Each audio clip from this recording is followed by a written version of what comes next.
Tengo aquí en mis manos, calentito, el auto del Tribunal Constitucional, firmado hoy, 4 de diciembre, que resuelve declarar improcedente el pedido de aclaración y otro formulado por el Procurador Público del Poder Judicial a propósito de la sentencia que excarceló a Keiko Fujimori. Tiene un fundamento de voto del magistrado Ramos Núñez. Recordemos que la Procuraduría del Poder Judicial cuestionaba en esencia que el voto de los doctores Ernesto Blume, Augusto Ferrero y José Luis Sardón, si bien coincidía en el resultado, es decir, en la declaración de la violación a la libertad personal de Keiko Fujimori con el de Carlos Ramos, el cuarto voto, el voto definitorio, este último voto, el de Ramos, difería en sus fundamentos. La Procuraduría sostiene que el propio Tribunal Constitucional tenía jurisprudencia que advertía que de alguna forma, y estoy hablando en términos completamente legos, debía calzar, ¿no?, el fundamento con el voto. No podías irte un fundamento por un lado y el voto por otro. El fundamento de los tres magistrados que les señalo iba, digamos, a las acusaciones del Ministerio Público, ¿no? O sea que decían pues que no eran en realidad inferencias las que vinculaban a Keiko Fujimori con este famoso pitufeo de fondos, y el señor Ramos lo que decía en resumen era que las circunstancias, que este caso ha sido tan largo, que las circunstancias han cambiado y que con la disolución del Congreso, pues Keiko Fujimori ya no tiene la capacidad de obstaculizar la investigación. Eso es un resumen apretado que les doy. Recién estamos leyendo el auto en sí y le damos la bienvenida al presidente del Tribunal Constitucional, Ernesto Blume, como siempre, dándonos estas primicias para poder entender, doctor Blume, buenas noches, gracias como siempre por venir, para poder entender la naturaleza de este auto. Usted ha declarado más temprano que el Tribunal Constitucional toma decisiones, que no se puede entrar en rebeldía con estas decisiones, que estas sentencias son inapelables, irrevisables, y bueno, el procurador pues ha señalado que esta ha sido una revisión express, ¿no? Cuéntenos, por favor, la materia de este auto del Tribunal Constitucional. Bueno, con todo gusto. En primer lugar, le agradezco la invitación. Y antes de contestarle, quería precisar una vez más que nosotros no hemos juzgado a la ciudadana Keiko Fujimori Iguchi. No la hemos absuelto ni la hemos condenado. Hemos resuelto que la investigación que se sigue contra ella sea en una medida que no implique su privación de la libertad. Es decir, que no esté en cárcel mientras se le investiga. Ahora bien, entrando al tema, quiero decir en primer lugar que con esta resolución ya estamos ante un caso cerrado. Es decir, ya no hay posibilidades de estar retrotrayendo la situación. Quiero señalar que el pedido de aclaración ingresó al tribunal el día de ayer, 3 de diciembre, a las 2:09 de la tarde. Y el secretario relator cumplió con ponerlo en conocimiento de los magistrados a las 3:04.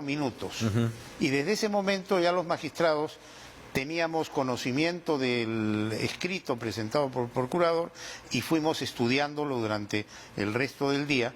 Y hoy los 4 magistrados que debemos intervenir, porque habíamos hecho decisión en mayoría, nos hemos reunido, hemos elaborado un proyecto, lo hemos concordado y ha salido este auto que resuelve el pedido de aclaración, subsanación y de desarrollo de una nueva votación formulado por el señor procurador. Pero ¿qué ocurre? Del examen a fondo de este pedido, observamos que un cuestionamiento era que que no existían en realidad 4 votos, cuando era evidente que sí existían. Entonces era un tema sencillo de resolver. Y segundo, un análisis que en el fondo implicaba entrar al fondo del asunto, que tampoco procede. Entonces, en armonía con lo establecido en el artículo 121 del Código Procesal Constitucional, dentro del plazo que el mismo artículo establece, porque dice que deben expedirse sin más trámite al segundo día de formulada la petición, hemos emitido este auto que está firmado, y esto lo quiero enfatizar, está firmado por los 4 magistrados. O sea, ahora ya no se puede decir que 3 han firmado y otro no ha firmado. Acá hemos firmado los 4 magistrados, y en el último fundamento, en el fundamento 4, se señala que Ambos estamos de acuerdo con la razón hecha por el secretario relator, en donde consignó el extremo resolutivo concordado por 4 votos y lo transcribimos. Es decir, ya no hay duda alguna. Y aquí enfatizamos que el artículo 121 del Código Procesal Constitucional claramente establece que las sentencias del tribunal son inimpugnables y que por lo tanto se trata de una decisión firme, de una decisión definitiva y que no es posible ya dar vuelta atrás. Por lo tanto, reitero una vez más que estamos frente a un caso cerrado. ¿Qué nos dice el fundamento del voto del magistrado Ramos? Bueno, el fundamento del magistrado Ramos es muy interesante, porque aquí el magistrado Ramos despeja algunas dudas que se habían formulado respecto a su voto. A su fundamentación. A su fundamento. Todo, ¿no? Mire, porque dice lo siguiente, por ejemplo, la posición que asumí, al igual que la de los magistrados Blume Fortini, Sardón, Taboada y Ferrero Costa, fue, aunque por razones distintas, por la libertad de la beneficiaria del presente habeas corpus. El que no haya suscrito, dice, la ponencia obedece a que el petitorio de la demanda, en este caso, exponía distintos escenarios en los que supuestamente se habían vulnerado distintos derechos, cuestión que yo en particular no advertía, como sí lo hicieron mis colegas. De este modo, no podía firmar la sentencia que no compartía en su integridad y efectivamente... De eso hemos hablado cuando recién salió la sentencia, usted nos explicó, enumeró los 6 puntos, me parece que tocaba el habeas corpus, y reconocía, admitía usted que solo se había alcanzado los 4, es decir, que la señora Fujimori sale libre porque solo se alcanzaron los 4 votos en el tema de la libertad personal, lo cual bastaba para que salga libre. Así es. Pero y no por eso él no firma la ponencia. ¿Por qué? Porque nosotros resolvemos, 1, declarar fundada la demanda por afectación de la libertad personal. 2, declarar fundada por afectación de debida motivación, presunción de inocencia, derecho de defensa y principio de razonabilidad. Y luego disponer que el juez de primera instancia, el juez de investigación, digamos, el señor Concepción Carguancho, ciña su accionar a los parámetros constitucionales y convencionales y que se oficie a la autoridad competente. Equivalía a una sanción. Eso tampoco, claro. eso tampoco. Entonces, como él no estaba de acuerdo con todo, sino con una parte, hizo voto singular para expresar su discrepancia con la parte que no acompañaba, y además sus fundamentos adicionales, y firmó un voto singular, pero en el mismo él dice, es fundado el primer derecho afectado. Y es más, una cosa muy interesante, en los fundamentos que ha hecho, él enfatiza claramente que no se había cumplido, en varios casos, con la corroboración de los elementos de convicción. Es decir, también, y esta es una opinión personal, a través de ese raciocinio, él está compartiendo que no hubo una debida motivación, ¿no? Que lo llevó a esta posición de acompañar la demanda, y por lo tanto hay resolución, hay 4 votos, y el tema ya está definitivo. Es una sentencia que hace cosa juzgada, es obligatoria y es indiscutible. No considero que exista algún vicio que amerite la revisión de la sentencia, dice. Así es, ¿no? así es. Entonces, por lo tanto, tienen que cumplirla. Yo no entiendo esta actitud de rebeldía que tienen algunos de salir a cuestionar, cuando se tiene que entender que para que funcione el sistema constitucional hay que respetar a las entidades públicas y a sus funcionarios. Yo no admito ni considero adecuado que un funcionario esté cuestionando al Tribunal Constitucional. Como el señor Domingo Pérez. Y lanzando, que ha dicho que es ilegítimo. Y lanzando juicios subjetivos, eso no le hace bien al sistema constitucional. Yo invito a que esos funcionarios reflexionen y lean la Constitución y lean la Convención Americana de Derechos Humanos. A mí me parece que no concibo que no conozcan esa normativa y que no conozcan esos principios, pero definitivamente los mantienen al margen, a pesar que están obligados a seguirlo. Es decir, los fiscales y los jueces deben conocer bien la Constitución, bien la Convención Americana y seguir los parámetros que se han establecido en lo que es prisión preventiva. Y sin embargo no se están siguiendo. Y de eso hemos hablado en oportunidad anterior. Pero a ver, cuénteme un tema. Este recurso ha sido presentado por la Procuraduría del Poder Judicial. Sí, sí. Es decir, y esto se vincula, me parece, con declaraciones últimas de uno de sus colegas de sala, Eloy Espinosa Saldaña, que ha señalado que el fallo es controversial porque, entre otras cosas, el juez constitucional en este caso estaría reemplazando al juez penal en el sentido, o estaría contraviniendo al juez penal en el sentido que el famoso caso pues de Keiko Fujimori, a diferencia del de Ollanta, había sido confirmado por todas las instancias del Poder Judicial. Usted nos ha dicho antes que ustedes tienen derecho a enmendarle la plana al Poder Judicial de ser necesario. Definitivamente. Y así sean 14 jueces, no. Pero el hecho que el propio Poder Judicial, cuya Procuraduría, porque finalmente no es el señor José Domingo Pérez que de repente puede hablar para la tribuna o como fuera, pero que sea la propia Procuraduría del Poder Judicial, no está buscando o no nos está llevando ahí a una suerte de conflicto entre el Tribunal Constitucional y el Poder Judicial. El sistema constitucional peruano permite que el tribunal rectifique vía amparo o vía habeas corpus aquellas resoluciones del Poder Judicial que están violentando derechos fundamentales. Ahora, aquí se ha esgrimido como si fuera pues una situación totalmente extraña, que nosotros rectificamos a 14 jueces. Y eso revela, y lo digo con todo respeto, un desconocimiento alarmante de lo que es el Código Procesal Constitucional, porque en todos los amparos y en todos los habeas corpus contra resolución judicial firme, usted cuestiona primero un proceso que ya terminó, un proceso ordinario. Intervinieron un juez, 3 vocales o 3 jueces superiores y 5 jueces supremos. Ahí tiene usted 9. Y luego inicia el proceso constitucional ante un juez de primera instancia, 10, apela ante una corte que tiene 3 magistrados, 13. Y luego se va al Tribunal Constitucional. Es decir, en todos los casos por lo menos hay 13 jueces. Y entonces ahora venir a decir que cómo es posible que nosotros rectifiquemos a 14 jueces, porque en este caso intervino la doctora Susana Castañeda, como si fuera una cosa de lo más extraña. Y por lo demás no se trata de un tema numérico. Pueden haber 100 jueces que han intervenido, eso no significa que sean justos. Nosotros hemos detectado que hay afectación de derechos fundamentales y somos jueces constitucionales. Nosotros cuidamos los derechos fundamentales. Y esa es nuestra labor.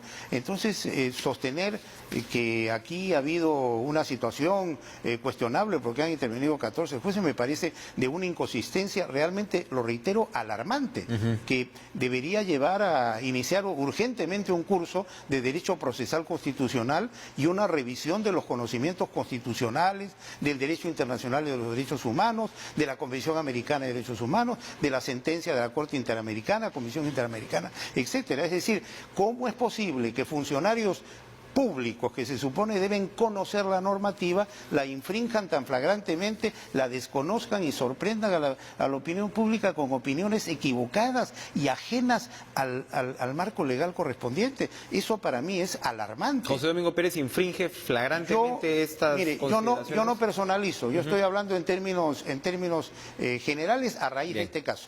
Y otro punto, desde mi modesto parecer, no es exacto que haya una diferencia entre el caso Humala y el caso Keiko en el tema de que en uno la Corte Suprema rechazó la casación y en otro entró a resolverla. ¿Por qué? Porque eso no afecta en nada en puridad, porque la ley dice que procede este proceso contra resolución judicial firme. La tesis de decir, bueno, acá entraron al fondo del asunto, conllevaría a establecer que cuando interviene la Corte Suprema ya nadie puede revisar su decisión, y eso convertiría el fallo en irrevisable. En irrevisable, o sea, un iglú, un territorio liberado dentro del Estado constitucional en donde el tribunal, guardián de los derechos fundamentales, no le puede corregir una resolución a la Corte Suprema. Hoy ustedes han tenido una audiencia muy importante. Vamos a regresar después de la pausa para conversar cuál es el futuro de este recurso presentado por Pedro Lechea, presidente de la Comisión Permanente, hay que decirlo porque hay un tema de términos acá, expresidente del Congreso disuelto, sobre precisamente la constitucionalidad de esta disolución parlamentaria que nos está llevando a unas elecciones el próximo mes. No se muevan.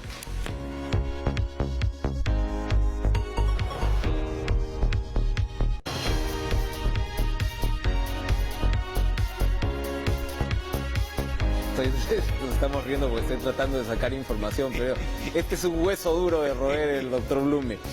Porque hoy tuvieron esta audiencia donde asistió el actual presidente de la Comisión Permanente, Pedro Lechea, donde se busca declarar la inconstitucionalidad de la disolución del Congreso. Ya se ha dicho más o menos por todos los medios que esta situación, sea como sea, no va a interrumpir el cronograma electoral porque ya estamos embarcados y esto va a ser pues en enero y ustedes salen de vacaciones el 13 de diciembre y regresan el 2 de enero. El señor Ramos es el ponente, se supone que, o él ha declarado ahora que el objetivo sería salir con la sentencia antes, ¿no?, de todas maneras, del proceso electoral, pero mucho está en juego. Y en la pausa recordábamos el caso de los magistrados que fueron cesados, ¿no?, por el Congreso en virtud de una ley de interpretación auténtica, ¿no?, que anularon, ¿no?, que luego se anula y que eran pues los magistrados que precisamente se oponían a la reelección, ¿no? Sí. Y esto de alguna manera le causó una herida mortal al régimen de Fujimori. Hay muchos juristas que señalan que este caso no puede ser comparado con esa coyuntura, en el sentido que no vivimos pues que se haya eliminado el contrapeso de poderes, las instituciones siguen en marcha y demás, y está en realidad en discusión este famoso concepto de la negación fáctica, ¿no?, de la cuestión de confianza planteada por el Ejecutivo. ¿Qué es lo que ustedes van a resolver? Usted no me va a adelantar su consideración, pero ¿qué es lo que van a resolver? Bueno, en primer lugar, quisiera enfatizar que este caso es, desde mi punto de vista, después del caso Delia Reboredo, Rey Terry y Aguirre Roca, el más importante en la historia del Tribunal Constitucional. ¿Por qué? Porque estamos entrando a un proceso competencial que ha puesto en conflicto el Poder Legislativo y el Poder Ejecutivo en una situación muy delicada que es la disolución del Congreso de la República.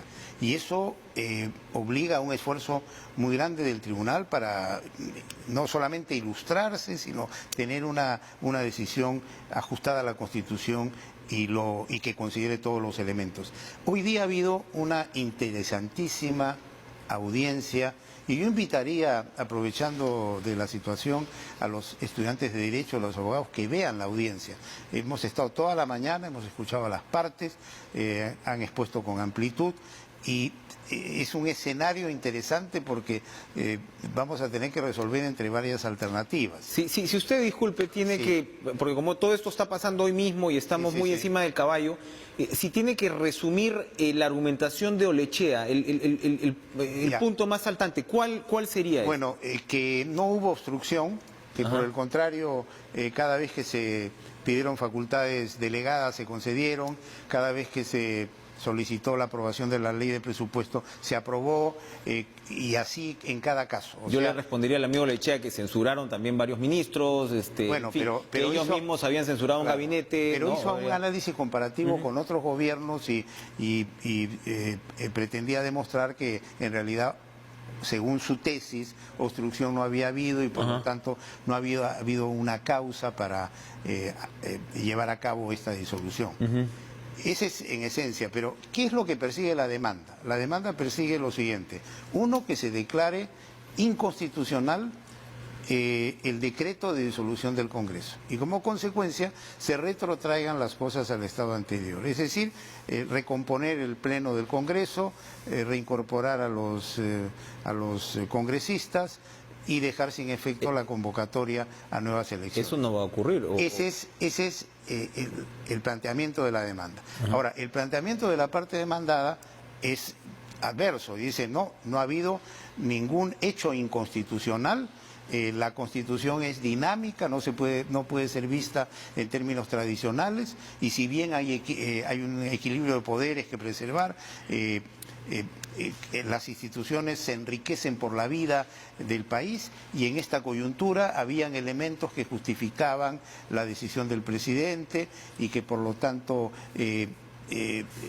la denegación fáctica tiene mérito, tiene validez, etcétera, etcétera, y orienta su posición. O sea, ¿ellos siguen utilizando el término de denegación fáctica? Sí. ¿De parte del Ejecutivo? Sí. Y yo justamente una de las preguntas... Es un término atípico ese, ¿no? Una de las preguntas que yo formulé al señor procurador del Poder Ejecutivo es que dentro de su visión, si había la figura de la denegación fáctica, cuáles eran los parámetros para determinar si esta denegación fáctica estaba ajustada a la Constitución o no. ¿No? Y, ahí también hay una suerte de dos subjetividades en choque, ¿no? O sea, es decir, te obstruí, no te obstruí. En el fondo se justificaba cerrar el Congreso porque ya no podíamos más, o sea, esto era un divorcio, ya habíamos pasado por la terapia, ya fue, ¿no? O no. Pero me imagino que ustedes van a analizar los hechos mismos del 30 de septiembre. Por supuesto. Porque lo que sí queda claro, independientemente dice si se querían o no se querían, si se obstruían o no se obstruían, es que ya se había censurado a un gabinete, es decir, esto equivalía ya a disparar una de las balas de plata, y lo que ocurrió el 30 de septiembre se supone es la denegatoria de esta segunda cuestión de confianza. Me imagino que ustedes van a analizar los puntos, porque también dentro del debate, lo hemos conversado con juristas, es decir, hay una secuencia de hechos del 30 de septiembre que, según el Ejecutivo, sustentaría esta denegatoria fáctica. Eso en la tesis del Poder Ejecutivo, porque en la tesis del Poder Legislativo no cabe denegatoria fáctica. Porque se dieron los votos y por lo demás, y le dieron la cuestión de confianza. No hubo negación de confianza y por ahí desarrollan una posición totalmente distante. Ahora, vamos a reflexionar con mucho cuidado este tema, y ya yo me he proveído de copia de la demanda, de la contestación, y estoy estudiando, y voy a hacerlo hasta que el ponente presente la ponencia, y vamos a ver cómo resolvemos, ¿no? La idea es que el tribunal cumpla su rol de máximo ente de la justicia constitucional, que ejerza una interpretación adecuada de la Constitución y que tenga una decisión lúcida, orientadora, que solucione el problema y que marque una pauta importante en el desarrollo constitucional del país, porque tenemos en eso un rol muy importante. Vamos a ir a una última pausa, nos vamos a quedar con el doctor Blume para comentar pues la elección de su sucesora, una mujer, por un lado, como Marianela Ledesma. Esto es algo que ocurre por primera vez en el tribunal, pero por el otro lado hay quienes señalan que se rompe este equilibrio de poderes que de alguna manera pues hemos tenido en el tribunal hasta ahora. Vamos a la pausa.